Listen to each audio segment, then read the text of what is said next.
Amy, I hope you can improve the food. It's not very good. What do you mean by not very good? I want better bread, and there are better ovens for baking bread now. Alright, I'll tell the housekeeper, Emanuela, about it. I'm Amy Anderson, 35 years old, and I work as a full-time FX trader from home. I met my husband, Eric, who's 2 years older than me, at my old job. We worked at a small mail-order company. He worked in the pet food department, and I worked in cosmetics, answering customer calls. Our company didn't follow the labor rules, so we worked a lot of overtime, and usually stayed late. We'd go for drinks once a week to relax after work with some coworkers. At that time, even though we had good pay because of all the overtime, we didn't have time to enjoy it. The only thing we looked forward to was those weekly drinks to cope with how tired we were. I started dating Eric, and we got married 3 years ago. After marriage, I quit my job and stayed home for a while. Then, I started looking for something I could do at home and found FX trading. I read a lot of books, researched online, and studied FX trading. It wasn't easy at first, but I kept learning and eventually became good at it. I bought a computer just for FX trading, opened a trading account, and practiced with small amounts. Over time, I developed my own way of trading and started earning steadily. But my in-laws, Nicholas and Julia, didn't understand what I was doing. Last year, Nicholas retired, and they were living in public housing. Eric invited them to live with us in our 3-bedroom apartment because he thought it would be hard for them to live on their pension alone. I pay the rent for our apartment, and while Eric works, I cover all the living expenses since I started making money with FX trading. Mom, Dad, Amy will take care of the bills, so you don't have to worry, Eric told them. Thank you, Amy, that's very kind, they replied. And that's how I ended up living with Eric's parents. I don't do the housework myself. Emanuela, our housekeeper, does everything. She's a great cook and helps with all the chores, which gives me more time to study FX trading and write about it. But Nicholas and Julia didn't like that. When they first moved in, they were polite and thankful, but after 2 months, they started saying, "What's the point of having a wife who just stays home and doesn't do any housework? She just sits in front of the computer all day. FX trading is just gambling." They didn't say it directly to me, but I could tell they were talking to Eric about it. Since I was paying for everything, Eric no longer needed to worry about the bills, and he started spending more on his clothes. He always wore custom suits, carried expensive bags, and wore designer shoes. He loved fashion and seemed happy, so he defended me when his parents complained about my work. But recently, Eric's attitude changed.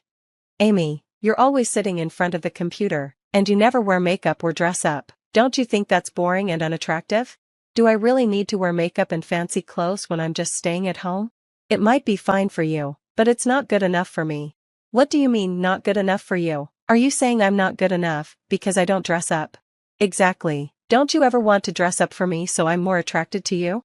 "Attracted to me? Are you serious? Do I need to dress up for you to find me attractive?" After that conversation, Eric started complaining about me to his parents. One evening, after dinner, I overheard this. "Amy always makes fun of us. She makes us feel bad." "Yeah, it feels like she thinks we're poor just because we used to live in public housing." "I agree, I feel that way too. And the fact that she doesn't do any housework shows she thinks she's better than us. She's just gambling to make money and acts so bossy about it." Anyone can do FX trading. Amy just studied a little on her own and started earning $80,000 a month. I could do that too. "You're right, Eric, you could do it too. I don't like how she acts so arrogant when she's just making money by gambling. She doesn't work hard for it. Anyone can do what she's doing. Plus, she's not even cute. I don't know who she thinks she is." I was working from home, but Eric and I used to have breakfast together before he left for work. Eric still works at the same company we both used to work for, so he comes home late. We should have valued breakfast as our time together, but Eric started skipping it, saying, "Just eat breakfast on the way." Seeing this, Julia said, "Eric's getting tired of you because you don't even do your duties as a wife. That's what happens, Amy." She said this in a sarcastic way. "What do you mean duties as a wife, Julia? If you mean housework, hasn't Emanuela done it all perfectly? These so-called duties as a wife are outdated." "Outdated? We value the old customs in our family. Your grandmother-in-law used to discipline me a lot." "Discipline? Isn't it enough if the housework is done? I'm paying Emanuela enough for it. Do you think this is about money? Just because you're paying for everything, doesn't mean you can talk down to us. You shouldn't be bossy about it.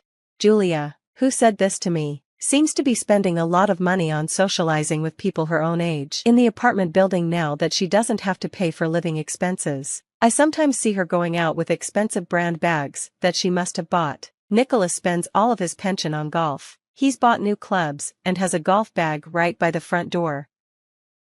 I'm paying for everything, including the rent and all of their living expenses, and yet these people still act this way, even though I question their behavior. My in-laws had nowhere else to go, so I just put up with them for now. About a month after Eric stopped having breakfast with me, he started going on more business trips. He told me he was starting a new department at his company and was planning to import LEDs from Korea, so he had to travel there more often.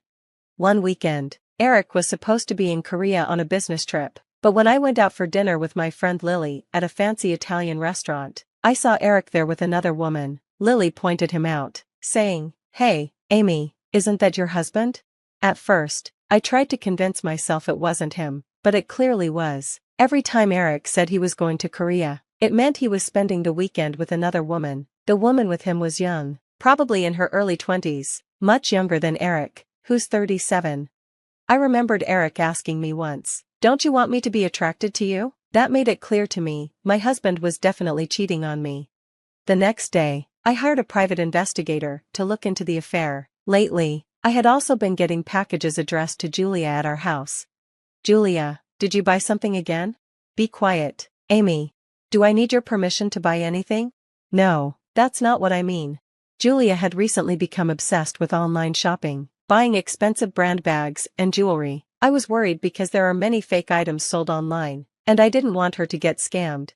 And I was right. One day, when Eric was at work, Julia came into my office and said, "Hey, Amy, come take a look at something." I followed her to the living room, where she was opening a package that had just arrived. "I bought 5 bags. They were cheap as a bundle," Julia explained. When I looked at the bags, I could tell they were fake. "Julia, you have to be careful when buying online, especially with high-end brands. There's a good chance they could be fake." I was shocked to see how much she'd paid for them. "What should I do with these 5 bags?" she asked. "I think you should contact the seller and see if they have a return policy." She tried to reach out to the seller, but there was no phone number or working contact details. When she finally found a number, it was out of service. Julia had spent $5,000 on 5 fake bags. The website seemed legitimate at first, but the prices were too low to be true. She paid by bank transfer, and there was no way to reverse the payment through her credit card. "Julia, you really have to be careful. If the price is too good to be true, it probably is. You need to think carefully before buying anything, especially online." Don't act like I don't know what I'm talking about, Amy. It's not that. You just wasted money. Paying $5,000 for fake bags is ridiculous. Shut up, shut up, shut up.